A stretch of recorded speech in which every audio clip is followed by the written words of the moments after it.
capítulo 8 do nosso livrinho. O homem, macho e fêmea, está um pouco cortado, depois acho que desconfigurou, mas eu vou lendo aqui, acho que desconfigurou. Se eu for configurar aqui o projetor, eu vou demorar um pouquinho, então vamos assim mesmo, eu vou lendo aqui.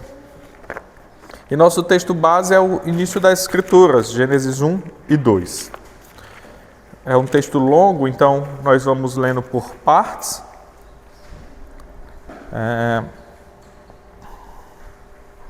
Eu gostaria de ler com os irmãos só o capítulo 1, versos 27 e 28. Vamos todos ler juntos? Gênesis 1, 27 e 28. Mas nosso texto base será todo o capítulo 1 e 2. Vamos a uma só voz. Criou Deus, pois, o homem à sua imagem. A imagem de Deus o criou. Homem e mulher os criou. E Deus os abençoou e lhes disse: Sede fecundos, multiplicai-vos, enchei a terra e sujeitai-a. Dominai sobre todos os peixes do mar, sobre as aves dos céus, sobre todo animal que rasteja pela terra. Até aqui a palavra do nosso Deus. Então, hoje nós iremos estudar em nossa lição. Você já leu, teve um tempo de ler, né, nessa correria de final de ano, você vai ver que são temas polêmicos da nossa atualidade, né? E que também de muito tempo atrás, né? Então são os debates modernos sobre gênero e sexualidade. Então isso é um assunto que já vem sendo tratado na mídia, gênero e sexualidade, e é algo que se inicia de modo como debate por volta de 1960 com a Revolução Sexual. Aquela debate entre os direitos das mulheres, os direitos dos homens e todo o contexto ali de homem e mulher e a vivência dos dois dentro de um casamento. Há um conflito que nós, quando passamos a observar essas questões entre a cultura e as escrituras. Como é que eu lido com isso?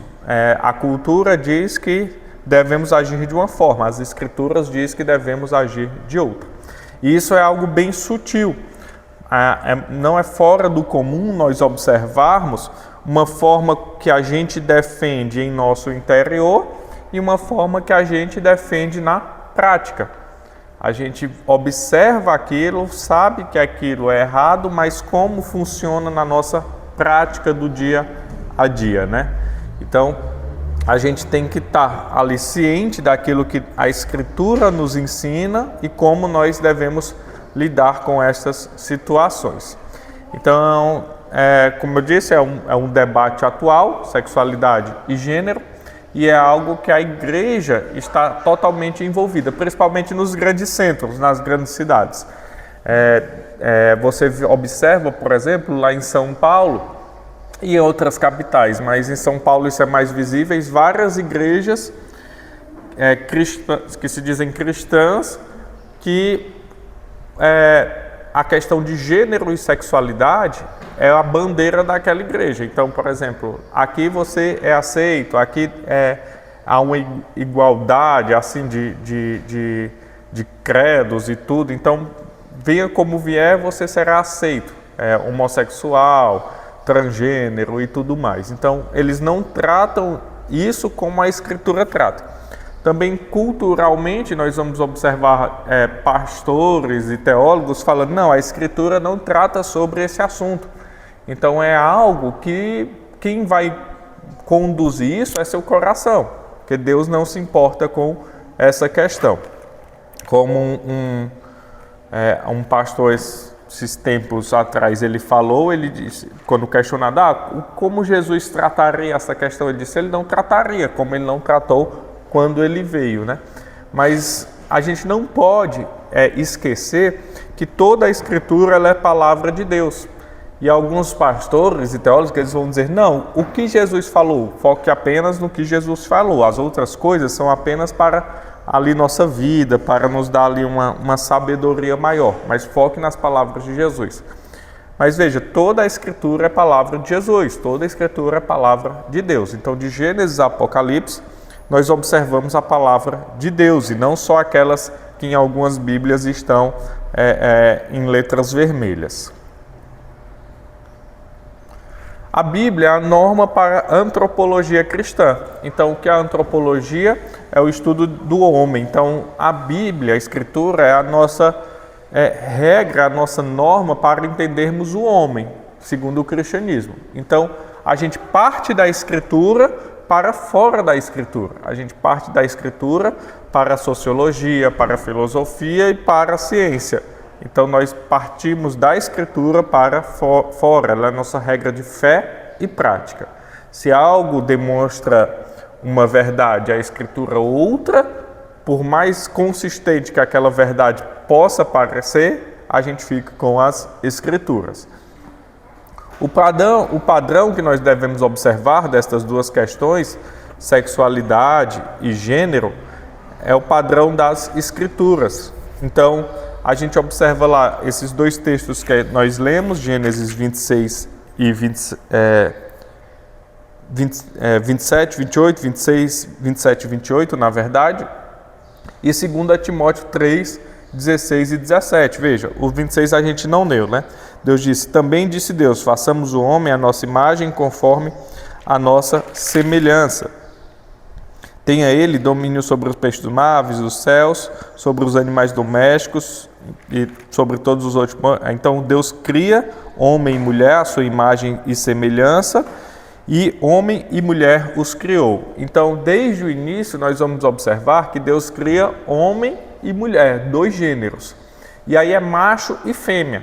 Deus cria um macho, as palavras utilizadas é homem, mulher, macho e fêmea. E lá em 2 Timóteo, Paulo vai falar a Timóteo, um jovem pastor, que toda a Escritura, ela segue como sendo sua norma para ensino, para correção, para aconselhamento e tudo mais. Então, da onde nós vamos tirar nossas regras de vida? Da onde nós vamos tirar a nossa sabedoria das Escrituras? 2 Timóteo 3, 16 e 17. Toda Escritura é inspirada por Deus e útil para o ensino, para a repreensão, para a correção, para a educação na justiça, a fim de que o homem de Deus seja perfeito e perfeitamente habilitado para toda boa obra. Então veja, a Escritura é a nossa regra de fé e prática, a Escritura é a nossa regra de vida, porque ela foi soprada por Deus, então toda a Escritura, de Gênesis a Apocalipse, e em Gênesis vai demonstrar que nós fomos feitos macho e fêmea, homem e mulher.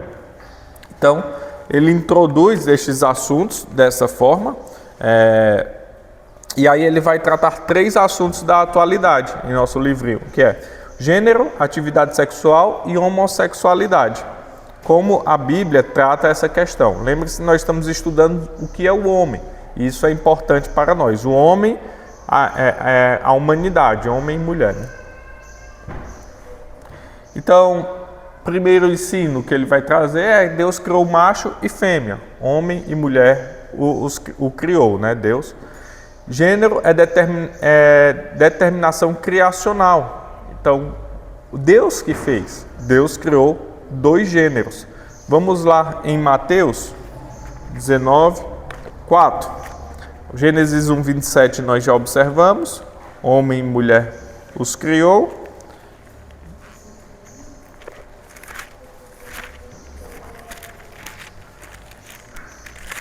Gênesis 19, 4.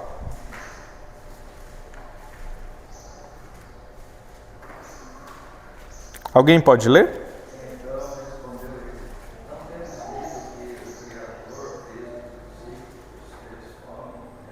Então, desde o princípio, Deus fez 2 gêneros, homem e mulher. E até o 5 está interessante, e que diz, por esta causa deixará, a gente vai tratar isso depois, deixará o homem pai e mãe, e se unirá à sua mulher, e tornarão-se os dois uma só carne.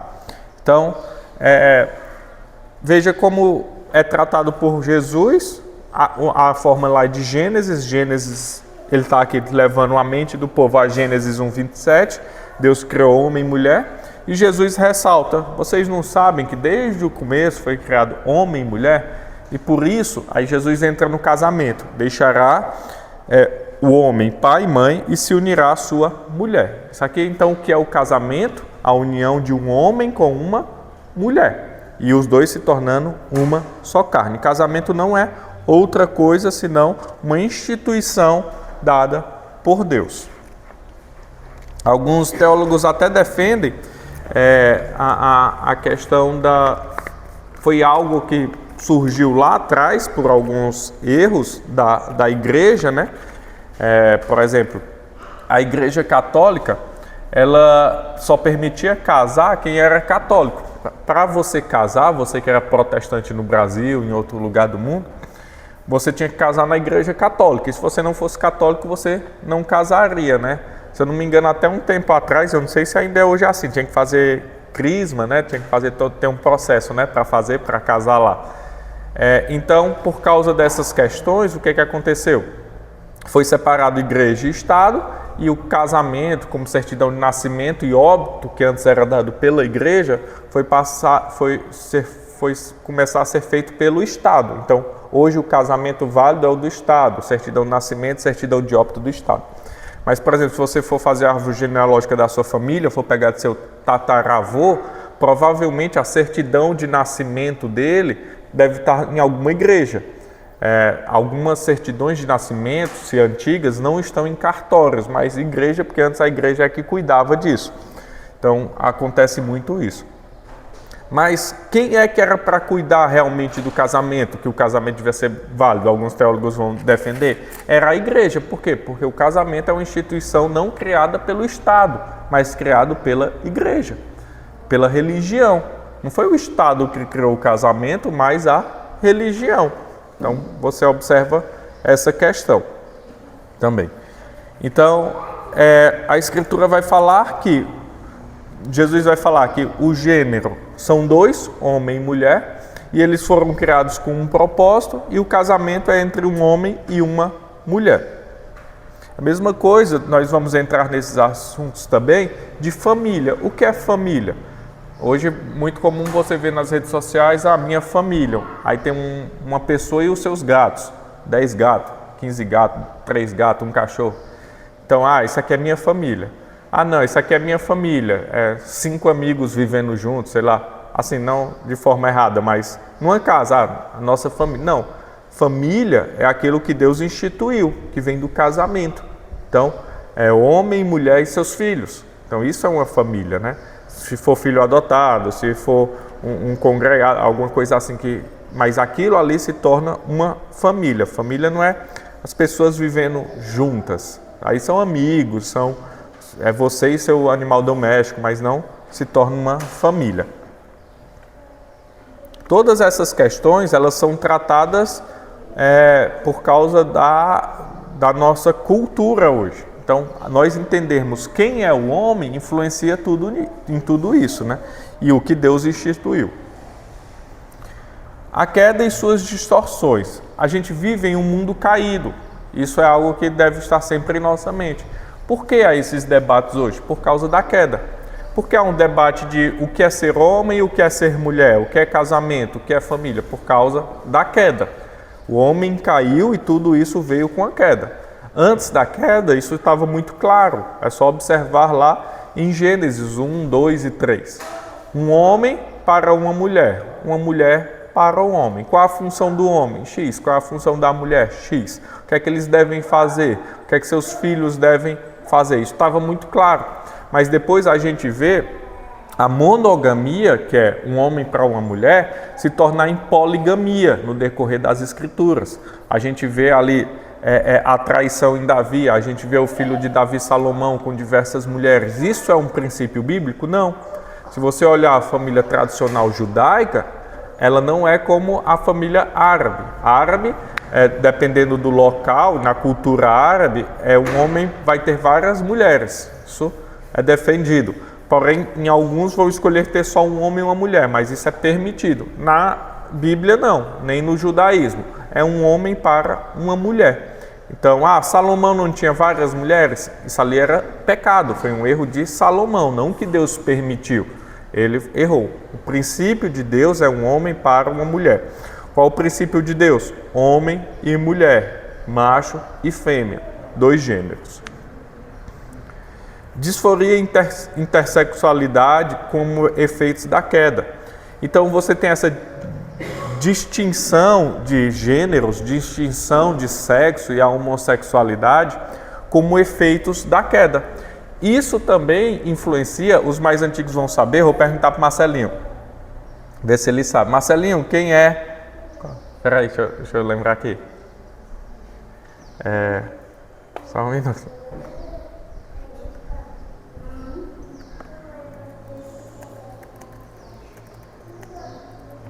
Se o Marcelinho souber... Marcelinho, quem é Roberta Close? Sabe? Sabe, Demer? Roberta Close. Priscila sabe? Isso dessa geração, até a Priscila Aline, sabe? Da Aline, ó, já tá acusando a idade. Já tá acusando a idade. Então, Roberta Close era uma atriz famosa antigamente, né? De outras... eu conheci ainda pequena assim, né? Brincava no colégio, o povo tirava onda, porque ela nasceu com 2 sexos, né? É uma disfunção genética. Então ela nasceu homem e mulher. E nesse caso, ela é homem ou é mulher, Manuel? Hã? Foi isso que ela fez, né? Dentro da biologia, daí vai olhar o DNA dela. Por exemplo, um homem e uma mulher normal, o homem é XY, a mulher é XX.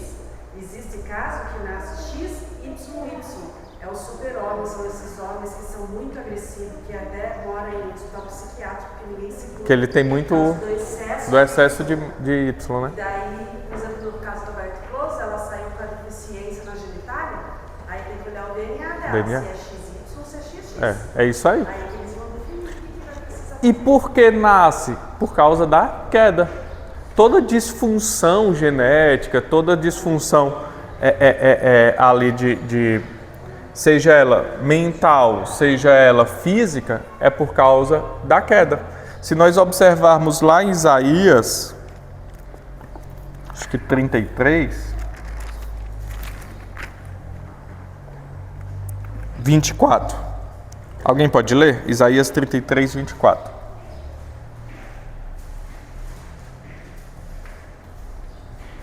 Nenhum morador de Jerusalém dirá: estou doente, porque ao povo que habita nela perdoou Auxiliar. Então, nenhum morador de Jerusalém, da Nova Jerusalém, ele está dizendo, né? Falará, eu estou doente. Por quê? Porque os pecados foram perdoados. Então, a doença, assim, o erro genético, o erro psicológico, ele vem da queda, do pecado que adentra ao mundo. Não do meu pecado, o pai pecou e o filho vai dar... Não, por causa do pecado original. Então, como observar isso? É justamente como a Grace falou. Aquela pessoa que nasceu, às vezes de uma família cristã, nasceu com alguma disfunção, o que é que ela deve fazer? Ela deve olhar qual o seu DNA, qual o seu gênero e seguir aquele caminho. Tem dificuldades nisso? Como é que é tratado? Com dignidade e compaixão, sabendo que aquilo não é fácil. Você já imaginou alguém nascer desta forma? Os tratamentos psicológicos, as coisas que ela vai ter que recorrer, acompanhamento pastoral, acompanhamento da igreja, compaixão, saber lidar com essa situação. Então é algo que isso vem como efeito da queda. Romanos 8, 20 e 23, vamos abrir lá.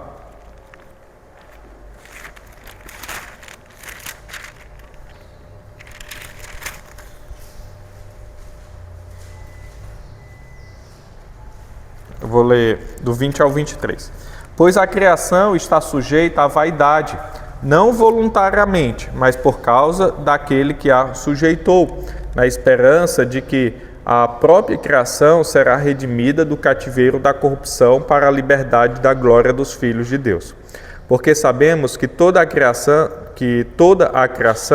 a um só tempo geme e suporta a angústia até agora. E não somente ela, mas também nós, que temos as primícias do Espírito, igualmente gememos em nosso íntimo, aguardando a adoção de filhos, a redenção do nosso corpo. Então, tanto a criação como nós gememos. O que quer dizer isso? Aguardando a redenção. Porque toda a criação, ela sofreu com a queda. Nós, que temos o Espírito, e também todo o resto da criação. Então, todo o cosmos, todo o universo, ele sofre com a queda. A gente não sabe o que é perfeição, porque o pecado entrou no mundo, né? Isso atinge toda a criação, não só o homem e a mulher. Então, ele entra no tema de... esse é a questão do gênero, né? Que nós estávamos tratando. De Deus fez homem e mulher, ele cria 2 gêneros, e aí as disfunções, quando nasce com algum problema, alguma dificuldade cognitiva, alguma coisa, e aí o que acontece? Isso se dá por causa da queda, mas a Escritura é clara que Deus cria 2 gêneros, homem e mulher.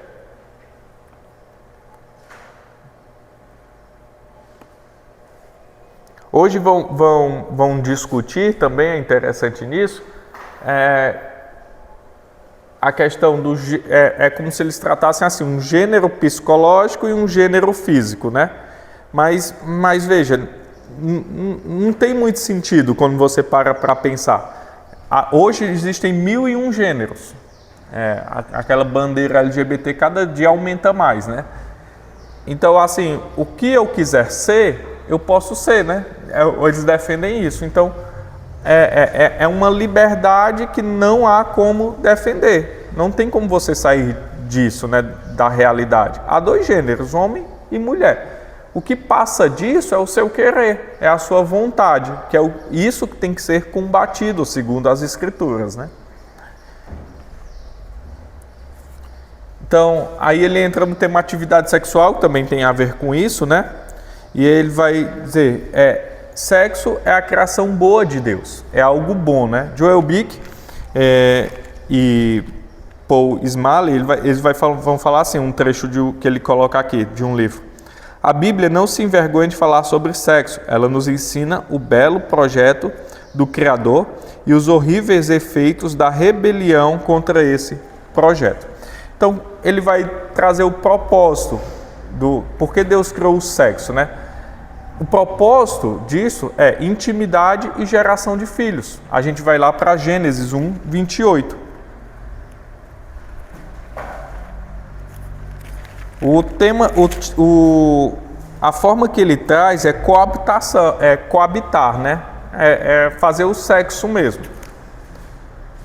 Gênesis 1, 28. Alguém pode ler?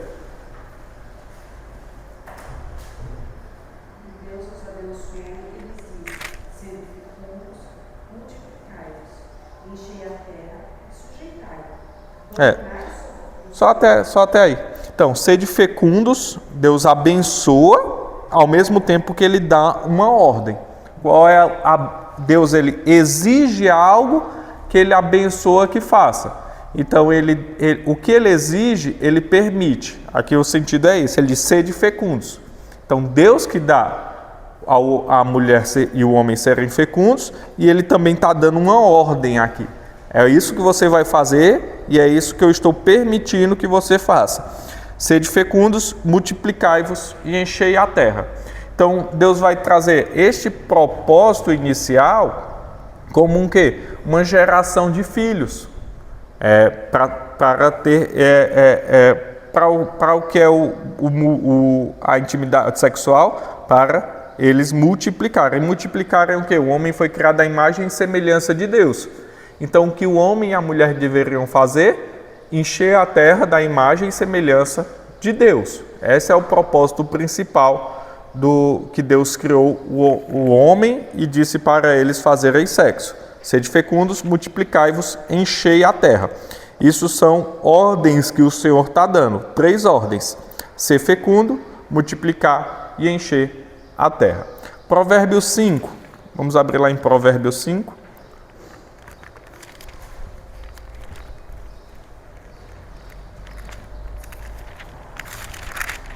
Não se preocupem com os nossos adolescentes aqui, esses temas, que às vezes eles sabem mais do que a gente, viu?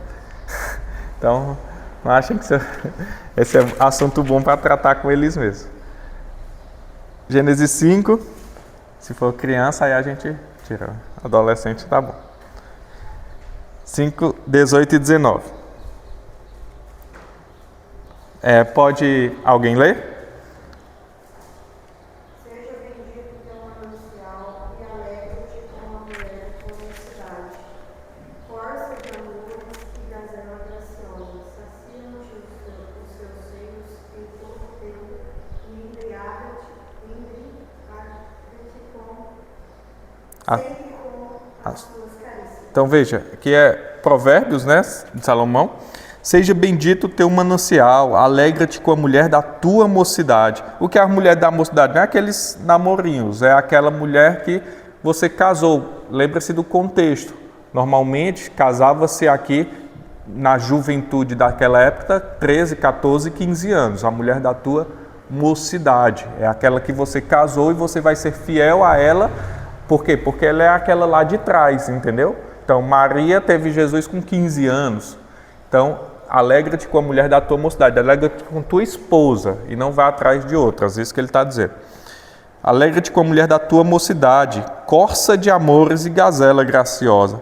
Saciem-te os teus seios em todo o tempo e embriaga-te sempre com as tuas carícias. Intimidade. O sexo não é só para procriação, como alguns vão defender, mas também é para desenvolver intimidade, carinho. Você também lê isso lá nos Cânticos, né? Cânticos era um livro que foi discutido se ele entraria ou não no cânon das Escrituras, né? Pelos teólogos de Westminster. Por quê?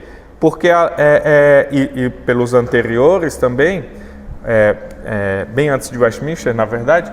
Por quê? Porque por tempos, Cânticos foi considerado um livro pornográfico, por causa do conteúdo que ele traz. É um livro romântico, é um livro que fala de intimidade sexual, é um livro que fala de carícias, é porque ele usa uma linguagem figurativa por diversas vezes, de a mulher se ajoelhando para pegar o fruto, de um homem acariciando. Então é algo assim de intimidade de um casal. Então a gente observa nas Escrituras essa questão de intimidade e geração de filhos. Outra coisa que nos ajuda neste entendimento é ali também na defesa da virgindade perpétua de Maria. Porque, por exemplo, o catolicismo, ele vê a Maria perder a virgindade como uma falha, e ela ter outros filhos, Jesus ter irmãos, como meio que uma falha, algo que não pode ser concebido, porque isso iria tirar a pureza dela. Mas, pelo contrário, no contexto que ela vivia, se ela não tivesse filhos, quanto mais filhos, mais abençoada. Então, ela é cheia de graça. Isso demonstra o quê? Que ela poderia ter muitos filhos. Isso é herança do Senhor, isso era algo que ela ia se alegrar. Ah, teve só um filho, tá bom. Ah, não teve filho, olha as mulheres na Bíblia que não têm filho. Elas são vistas como amaldiçoadas, são vistas como alguém que, nossa, o que Deus está fazendo comigo? Olha a Ana, olha as outras, assim, nossa, o que é que Deus está fazendo? Por que é que eu sou assim? A gente entende que não é assim hoje, Deus tem um propósito para todas as coisas, mas esse é o contexto que Maria vivia. E aí então ela ter muitos filhos e ela ter intimidade com o seu marido é algo visto como graça de Deus, é algo visto como bondade de Deus, é algo visto como ali é algo que Deus dá por amor, né, ao seu povo. Aí nós também devemos entender que o sexo, ele faz parte do contexto da aliança. Sexo pertence ao casamento pactual. Quem criou o casamento? Deus. Deus institui o casamento, ele une homem e mulher. E aquele texto que nós lemos lá em Mateus 19, 5, vamos lá. Mateus 19, 5.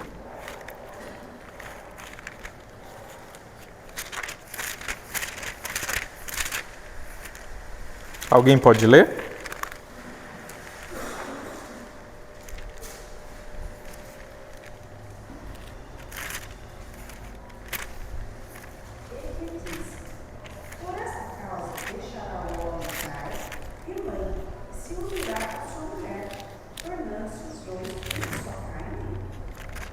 Então, isso é um pacto que ele faz. O homem deixa pai e mãe e se torna os dois uma só carne. Então, é algo que pertence ao casamento. O sexo foi criado por Deus, ele criou homem e mulher e disse: sede fecundos, multiplicai e os enchei a terra. Então, ele primeiro cria o homem e a mulher para o homem, então ele dá esta função. Diz: a mulher vai ser para o homem e o sexo vai ser para eles no casamento, colocar em minha imagem por toda a face da terra. Então, quando isso acontece fora do casamento, é por conta do pecado. E há uma união nesta questão, né? Aí Paulo vai tratar isso por diversas vezes, que há essa união, e Jesus trata isso com a mulher samaritana. Ah, eu não tenho marido. Você falou bem, não tem um marido, você tem um bocado, né? Porque ela se entregava. Então, vai tendo aquela união. Isso também vai ser tratado na Escritura. Vocês não sabem que quando você faz as coisas com uma prostituta, você está se unindo a ela? Então, isso é algo que vai trazendo uma carga que era para ser depositada no casamento. E essa união bela nós levamos para fora do casamento. Então, fora do casamento, isso se torna pecado. Davi pecou, Salomão pecou, Sansão pecou. Então, a gente observa toda essa questão. Vamos lá, Gênesis 2, 24. Gênesis 2, verso de número 24.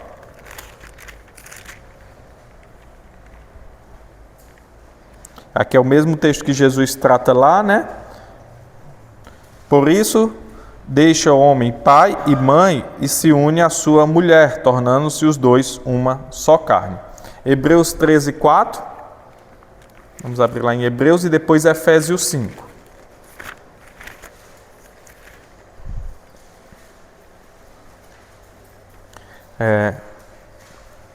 Alguém pode ler? Hebreus 13, 4.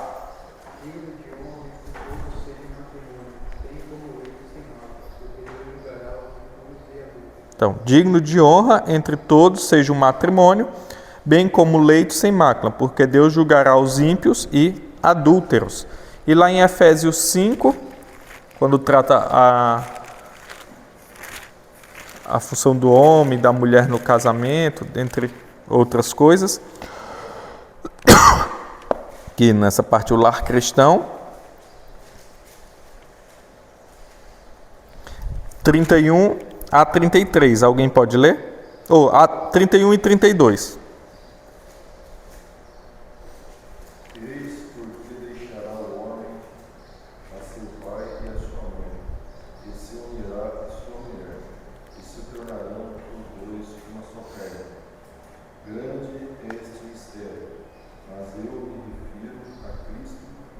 Então, veja, a relação do homem com a mulher, a união do homem com a mulher no casamento e o contato físico dos dois se tornarem uma só carne, representa a união de Cristo com a igreja. Cristo e a igreja são uma só carne, eles estão unidos. E aí, essa analogia do casamento é a mesma analogia que Cristo traz para a igreja, né? O homem não pode se separar, porque tem alguns motivos que Deus vai permitir a separação, né, de homem e mulher, mas em questões assim porque eu quero, dentre outras coisas, isso não é permitido. Por quê? Porque representa a união de Deus, de Jesus com a igreja, e Jesus não pode se separar da igreja como a igreja não pode se separar de Jesus, né? Então, a gente vê essa questão. Unidos, uma vez unidos, sempre unidos. Aí, tratado lá em Provérbios, né? Ser fiel à mulher da tua mocidade. Traz essa fidelidade desde o começo. Tem um YouTube, canal de YouTube legal, aquele Israel com a Aline, né? E ela estava falando certa vez do como é culturalmente lá, né?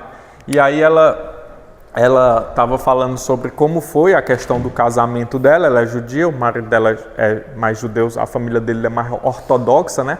É mais aqueles mais mais firmes assim na cultura judaica, a dela já é um pouco menos, mas as famílias mais ortodoxas, elas querem fazer ali tudo rápido, né? E tudo assim como manda o manual. Aí fala, como foi assim seu casamento, tempo de namoro e tudo? Não, a gente falou que eu conheci ele, a gente começou a namorar e os pais dele já chegaram, e aí, quando é que vocês vão casar? Né? Quando começamos a namorar. Aí a gente disse, estamos pensando daqui a 1 ano. Ele, por que vão demorar tanto? Né? 1 ano. E a gente hoje, no contexto brasileiro, fala 1 ano. Não, meu filho, não case não, né? Deixa aí. Então, veja como é o entendimento lá do povo judeu, né? O namoro já é algo que aponta para o casamento, né? Então, assim, nós temos que entender e inculcar isso também nos nossos filhos. Uma vez eu falei assim, no meio de um pessoal, disse, por mim o Rafi só beija no altar. Aí, tu tá doido do jeito que o mundo tá hoje? Não pode não, o homem tem que deixar ele namorar, não sei o quê, porque não tenho medo dele não obedecer a Deus. Então, se eu puder ensiná-lo a se guardar para sua esposa e dar o primeiro beijo só no altar, tem coisa mais bela que isso. Se ele vai fazer ou não, aí já não é comigo. Mas por quê? Porque veja o entendimento, o casamento é algo criado por Deus para um propósito. E hoje, quando a gente chega assim, eu falando aqui, né, porque sou certo nem nada, mas é um ensino bíblico que a gente tem que pregar para a gente, pregar para os nossos filhos e pregar para a sociedade. Quando a gente faz um casamento, o que é dito no momento final do casamento? Agora pode beijar a noiva, né? Mas já beijou que só, né? Mas já beijou que só, já fez. Então, qual é o sentido dessa última fala, né? Agora pode beijar. Mas já beijou, entendeu? Então, veja, a noite de núpcias tão esperada, mas já fez, a sociedade já vem fazendo, entendeu? Aí, às vezes, passa 6 meses, eu já vi, quando trabalhava lá em São Paulo, no salão, casamento que durou 5 meses e meio. Porque a menina simplesmente olhou para ele e disse, não preciso de tudo não, já tenho tudo, não contribuiu com nada, pegou as coisas dela, aí foi-se embora. Tipo assim, não era o que eu esperava, entendeu? Porque já usufruía tudo antes daquele momento, né? Então a gente tem que ter muito cuidado com o que a sociedade vai colocando em nossa mente, tanto no contexto de gênero, como no contexto sexual e como no contexto que nós iremos ver de homossexualidade. Porque isso vai deixando normal. Não é normal. Não, é tranquilo. Começa em 1960 e hoje se torna algo muito tranquilo. E hoje se torna algo fácil de entendimento, entendeu? Mas e o perigo que aquilo gera, né? E as questões que aquilo pode trazer. As gravidez fora de época. Como é que começa uma gravidez fora do casamento? Como é que começa um trauma? Porque teve um relacionamento, se entregou e terminou. Entendeu? Como é que começa esse debate de falha de gênero? Como é que começa a questão da homossexualidade? Não começa assim já no ponto ápice. Começa de pequenas coisas, de grãozinho em grãozinho que vão sendo colocados em nossa mente. Então isso é um dos temas difíceis de tratar na igreja, né? Sexualidade, dinheiro e outras coisas, política, mas é algo que deve ser tratado, né?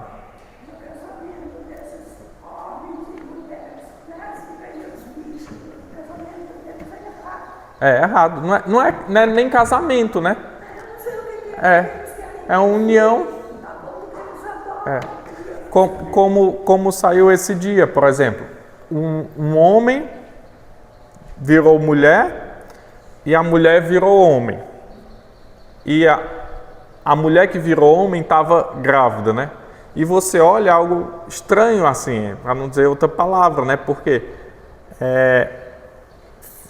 visivelmente um homem barbado, com uma barba grande e com uma barriga de grávida. Porque é uma mulher, entendeu?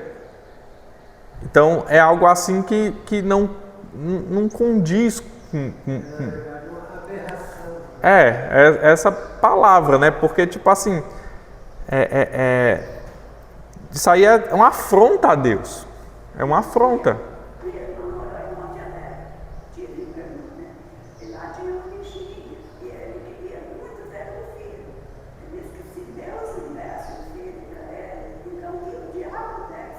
Olha, de todo jeito, né?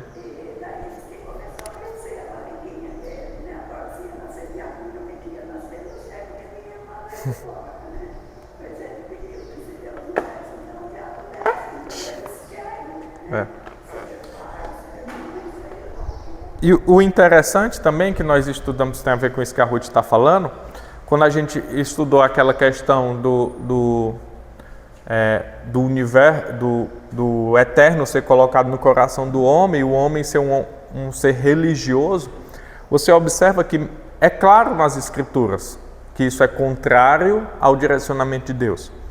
Mas no contexto do não cristão, da homossexualidade, de todos os restos, eles querem porque querem ser aceitos por essa religião que os condena.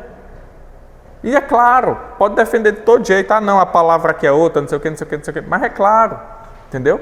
Mas de todas as formas, há uma necessidade de aceitação por algo que lhe condena, pelo Deus que lhe condena, né? Por quê? Porque o homem tem esse desejo, o homem tem o desejo por Deus, só que é uma batalha do seu pecado contra um Deus santo, né? E aí você quer, mesmo em pecado, ser aceito por ele. Então, o casamento é a união vitalícia entre homem e mulher. Mulher como uma auxiliadora idônea. Isso também é mudado no entendimento cultural hoje. O porquê a mulher foi criada, isso não tem a ver com trabalho, não tem a ver com crescimento social, onde ela pode chegar, quanto ela pode ganhar, não tem nada a ver com isso. Tem a ver com submissão, que é o que Paulo vai tratar aos Efésios.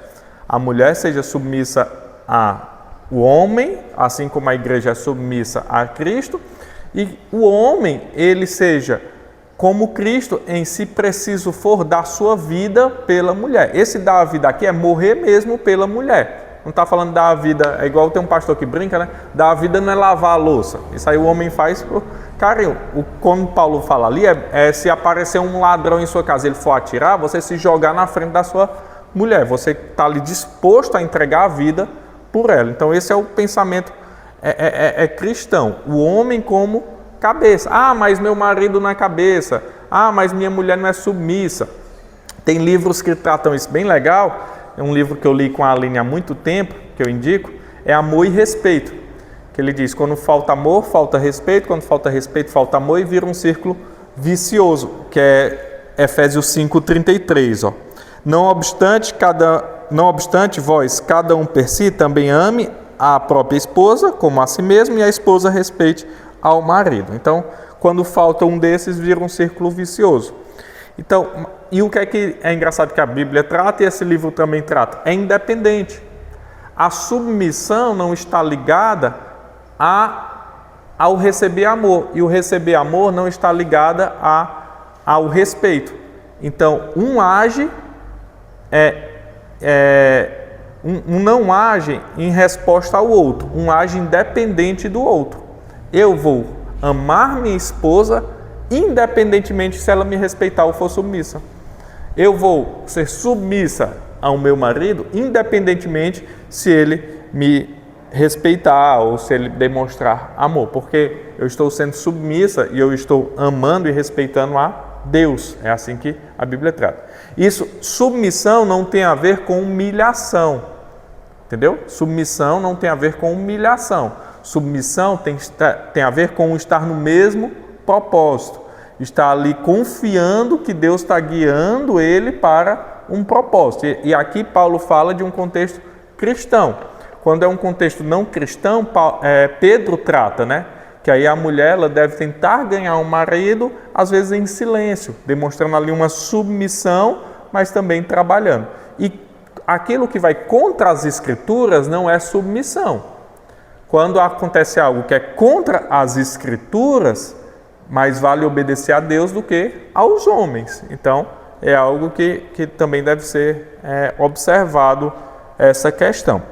Submissão tem a ver com estar no mesmo propósito. Veja, Deus cria o homem, a mulher vem do homem, e aí o que é que ela faz? Eles estão em uma missão. Qual é a missão? Sede fecundos, multiplicai-vos, enchei a terra. Então, espalhar a glória de Deus sobre a terra. Outro livro muito bom é do John Piper, Casamento Temporário. Esse foi um livro que mexeu muito comigo, Casamento Temporário. O que é que ele vai defender? Que o casamento é algo temporário. Então, ele tem prazo de validade, o casamento, né? Aí os homens dizem, oh, glória a Deus. Não. Mas é por quê? Porque tô brincando.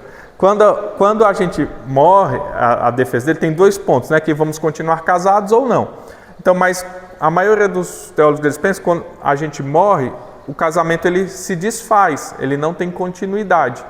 Então, ele tem um propósito. Qual é o propósito? O propósito do casamento é estar sempre evangelizando o outro. Deus ele colocou alguém na tua vida para você levá-lo a Deus. Qual é a função do Fabiano? Qual é a função da Aline? Nós levarmos um ao outro para Deus. Eu estou tratando uma filha de Deus, cuidando dela para apresentá-la ao Senhor. A Aline está cuidando de um filho de Deus para levá-lo ao Senhor. E aí Deus nos deu um ao outro e ainda deu aí bônus para a gente se alegrar, ter filhos, dentre outras coisas. Isso também está aqui em Efésios 5, ó.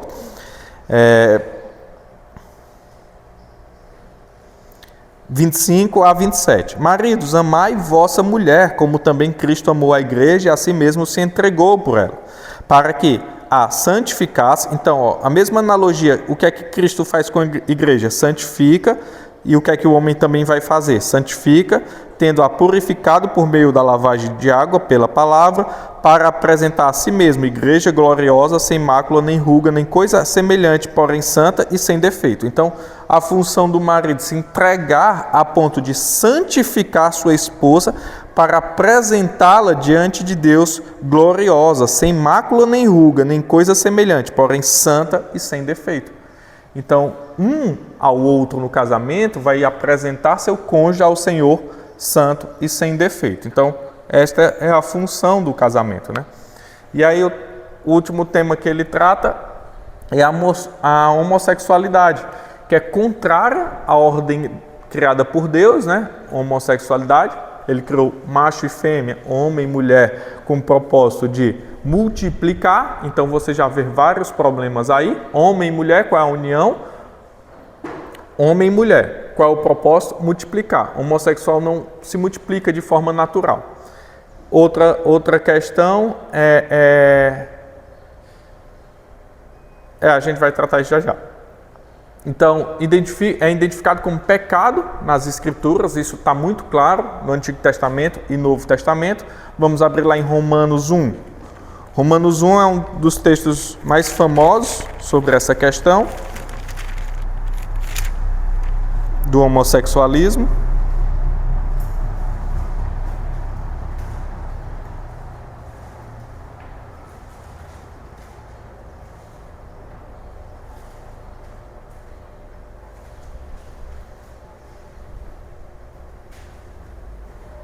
Alguém pode ler o 26 e o 27?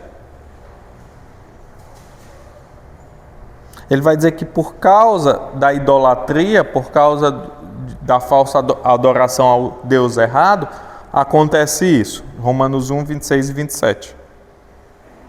Alguém pode ler?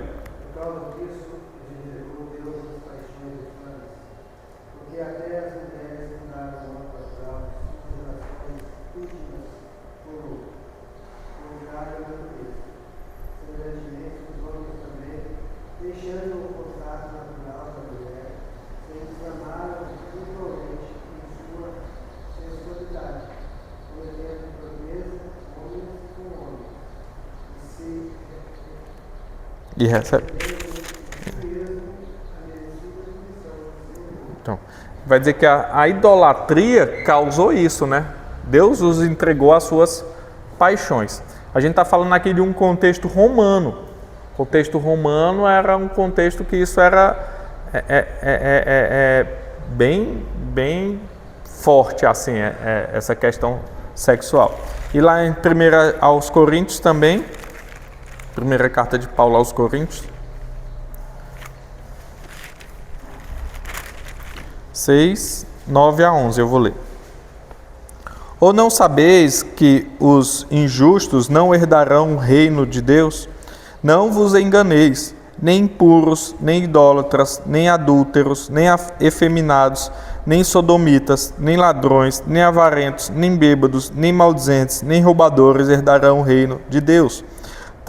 Tais fostes alguns de vós, mas vós vos lavastes, mas fostes santificados, mas fostes justificados em nome do Senhor Jesus Cristo e no Espírito do nosso Deus. Ele fala, nem adúlteros, nem efeminados, nem sodomitas. Sodomitas ligando a Sodoma e Gomorra, né? A prática que eles tinham lá em Sodoma. E aí ele coloca também algo importante para a gente aqui, que é adultério nesse mesmo contexto. Veja, para que foi criado o casamento? Homem e mulher. De quem é o casamento? Homem e mulher. Qual o propósito? A principal multiplicação para a glória de Deus. Esse é o propósito principal. O adultério, ele vem quando você tem relação que não condiz com aquilo que foi e o para que foi criado e no contexto do casamento. Então, se você tira aquilo do contexto do casamento, já se torna um erro. Então, por exemplo, qualquer forma de relação homossexual já se torna um pecado de adultério. Você está tendo relação com quem não é seu cônjuge. Segundo, mesmo antes do casamento. Segundo, aqui Paulo ele também vai falar da condenação aos efeminados, aqueles que são afeminados, e de sodomitas. Sodomitas é que faziam as práticas de Sodoma, que tinha práticas homossexuais. Aí ele entra no contexto de Sodoma e Gomorra, lá em Gênesis 19, né? Vamos abrir lá. Já está acabando. Foi bem longo. Gênesis 19. Eis que o teu servo achou mercê diante de ti, e engrandeceste a tua misericórdia, que me mostrastes, salvando minha vida. Não posso escapar no monte. O capítulo todo, 19. Não é 19 não. Então, Ló recebe os 2 anjos. E aí o que é que acontece? O povo lá de Sodoma, ele vai querer o quê? Ele vai querer ter relação com os anjos. Eles acham que os anjos foram ali viajantes que entraram na casa de Ló. E aí o povo de Sodoma quer o quê? O povo de Sodoma quer entrar lá e ter relações com os anjos. Então, isso é o aspecto de sodomia, esse vício sexual, esse sexo impuro. Lá em Levítico 18, 22, também isso é condenado, Levítico 18, 22. Nem te deitarás com animal para contaminares com ele, nem a mulher se porá perante um animal para ajuntar-se com ele, é confusão. Aqui, o 22, eu li o 23. Aqui ele está falando das questões abominações, uniões abomináveis, né? 21 e 22, eu vou ler. E da tua descendência não darás nenhum para dedicar-se a Maloque, nem profanarás o nome de Deus, eu sou o Senhor. Com homem não te deitarás, como se fosse mulher, é abominação. Então veja, já é tratado aqui lá na lei mosaica. E Romanos 1, que a gente viu, né?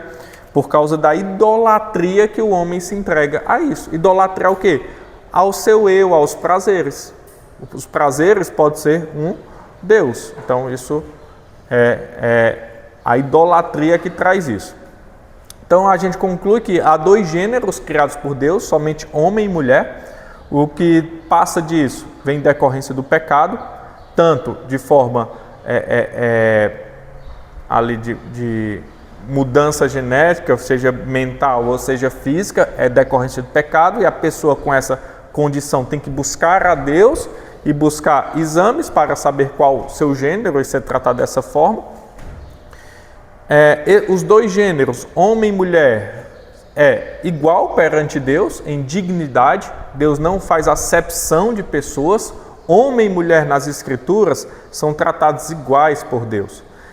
As mulheres nas Escrituras da época, se você observar desde o Antigo Testamento, a mulher ela tem evidência nas Escrituras, enquanto as outras sociedades da época elas excluíam a mulher. A Bíblia ela traz a mulher como alguém com dignidade. Isso é importante para o nosso entendimento do cuidado e da igualdade perante Deus, em dignidade, né? Casamento é o único contexto para sexo. Fora do casamento não existe. Toda vez que a Escritura traz sexo fora de um casamento, ela traz como forma pecaminosa. Então, esses textos a gente já viu. Em nossa vida, tenho seguido a cultura ou as Escrituras? Como eu trato, como eu lido com essas questões no meu dia a dia? Com gênero, com casamento e com homossexualidade. Há um arrependimento necessário para a transformação. Eu levo o entendimento para essas pessoas que estão cometendo algum erro em alguma dessas áreas, que há uma necessidade de arrependimento. Devemos confiar na graça que restaura, pois qualquer pessoa ela pode ser restaurada, seja ela em transformação de gênero, porque hoje alguém pode se converter e chegar para você. Isso é comum nos grandes centros. Vamos supor que alguém chega na igreja e fez operação de mudança de gênero. Pode ser que os mais novos, daqui quando eles estiverem maior, ou o Marcelinho, ou o Manuel, ou a Maju, ou os filhos deles, passem mais forte por isso. Alguém chega na igreja e diz, olha, eu fiz mudança de gênero, mas eu me converti e agora? Como é que eu lido com isso? Não dá para reverter. E aí, como é que a igreja lida com isso? Deus restaura seu coração e mente. Há muitos que eu vi lá em Fortaleza, tinha um que ele tinha ido para a Itália se prostituir, ele tinha virado uma mulher, se converteu, tirou os seios, tinha colocado, tirou tudo e acabou casando. Mas ali é uma dor que ele vai carregar e um peso que ele vai carregar para o resto da vida. Então, mas a restauração, e isso tem que ser falado, a graça de Deus para qualquer situação. Então, veja como o tema é necessário. Mesma coisa daqueles que se entregam antes do casamento, mesma coisa do homossexual. Então, para tudo isso há restauração, para tudo isso há um conforto de Deus e há um chamado de Deus. Por isso que a igreja tem que estar preparada com esses temas. Tudo bem? Alguma dúvida ou contribuição? Então vamos orar e encerrar. Santo e maravilhoso